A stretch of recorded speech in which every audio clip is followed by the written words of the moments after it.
Selamat pagi, salam sejahtera dari Tuhan untuk kita semua. Senang kembali bisa berjumpa hari ini dalam menikmati kebersamaan di hadirat Tuhan. Bahwa pertolongan kita adalah dalam nama Tuhan, pencipta langit dan bumi. Kasih karunia dan damai sejahtera Allah menyertai kamu sekalian. Kita akan membaca dan mendengarkan bahagian firman Tuhan menurut Renungan Harian Toraya, edisi Kamis 16 Juni 2022, yang terambil dari Roma pasal 2 ayat 17 sampai 29. Sebelumnya mari kita berdoa. Dengan penuh kerinduan, kami menghampiri Engkau dalam hadirat-Mu Tuhan, mengucap syukur Engkau mempertemukan kami dengan hari baru, yang di dalamnya ada jaminan berkat baru yang Engkau siapkan untuk kami. Bahwa adalah hal yang indah, ada kesempatan bagi kami menikmati firman-Mu dalam menjalani aktivitas hari ini. Hati kami telah kami bukakan, bersabdalah Tuhan, umat-Mu telah sedia mendengarkan firman-Mu. Dalam Kristus Yesus kami berdoa. Amin. Roma pasal 2 ayat 17 sampai 29. Hukum Taurat dan sunat tidak menyelamatkan orang Yahudi.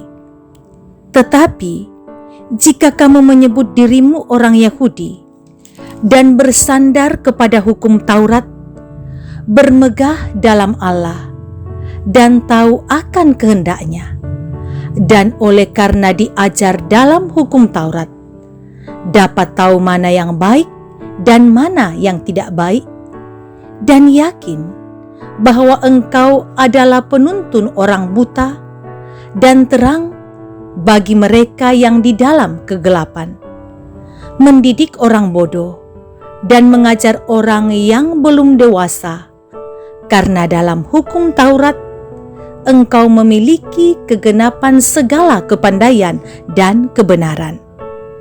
Jadi, bagaimanakah engkau yang mengajar orang lain? Tidakkah engkau mengajar dirimu sendiri?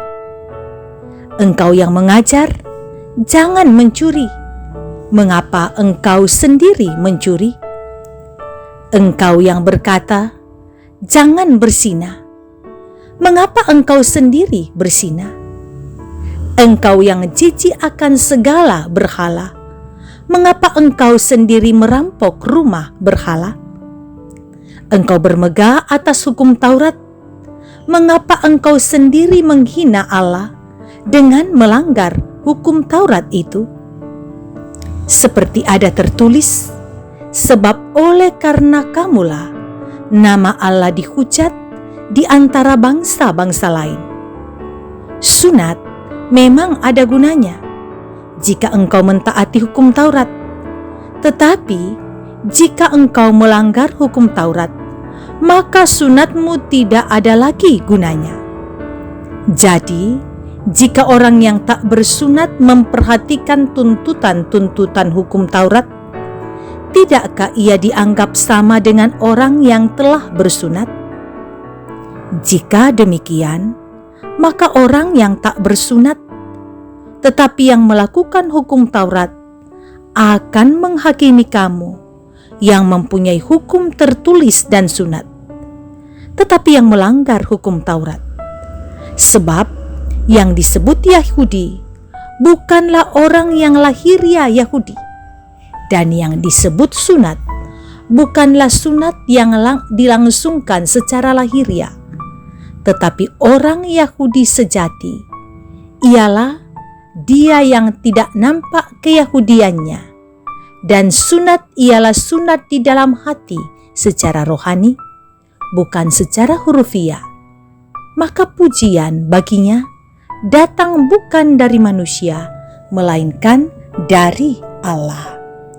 Firman Tuhan, amin.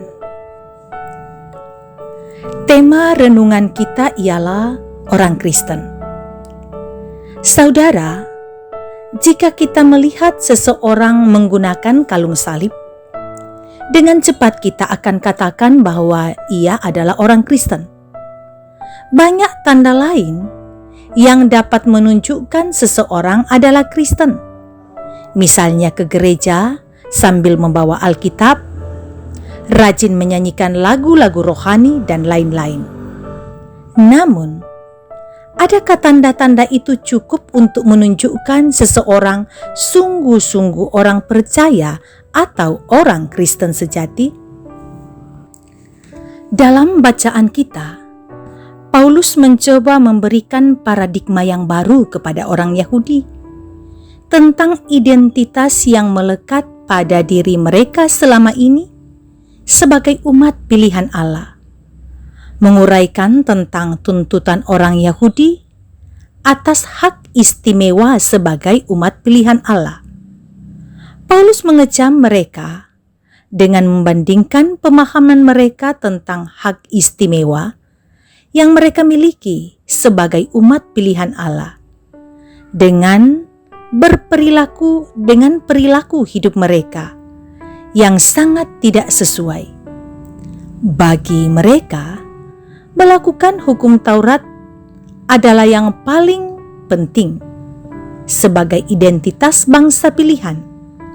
Hal inilah yang ditekankan Paulus, bahwa melakukan hukum Taurat maupun sunat, termasuk upacara keagamaan, tidak dapat menjaminkan bahwa kita taat kepada Allah.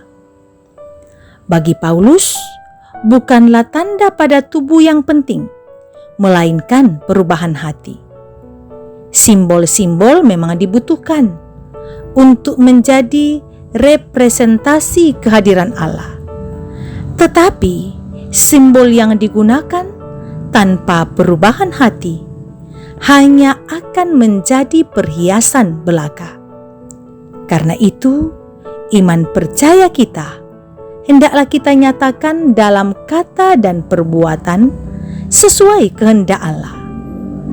Yakobus pasal 2 ayat 26 ditegaskan, sebab seperti tubuh tanpa roh adalah mati, demikian jugalah iman tanpa perbuatan-perbuatan adalah mati. Firman Tuhan, amin. Mari kita berdoa. Setelah kami mendengar firman-Mu Tuhan, kami disadarkan bahwa tanda-tanda dan simbol-simbol tidak akan menyelamatkan, tetapi ketaatan kami kepada hukum Tuhan, kepada perintah dan aturan Tuhan, itulah yang membuat kami dibenarkan di hadapan Allah. Terima kasih untuk firman-Mu, dan kami mau berdoa, sertai kami sejauh hari ini. Mulai kami melakukan aktivitas kami saat kami bangun, sampai kami tidur kembali pada malam hari. Tuhan tolong sertai umat-Mu dalam bekerja di dalam atau di luar rumah. Berkati anak-anak kami dalam menjalani akan liburan, dan juga mungkin masih ada yang menjalani semester. Lihatlah mereka yang sakit. Mungkin ada yang sedang mengikuti ibadah ini dalam keadaan sakit. Juga jemaat-Mu cukup banyak dalam keadaan sakit dan dalam proses pemulihan. Ulurkan tangan pengasihan-Mu Tuhan. Semoga iman tetap kuat menaruh pengharapan kepada Tuhan. Kami berdoa Bapa di sorga, Engkau ada memberikan semangat bagi orang-orang tua kami yang lansia. Semoga masa tua tetap menyenangkan karena Tuhan ada untuk mereka dan keluarga yang merawat lansia, merawat dengan cinta kasih.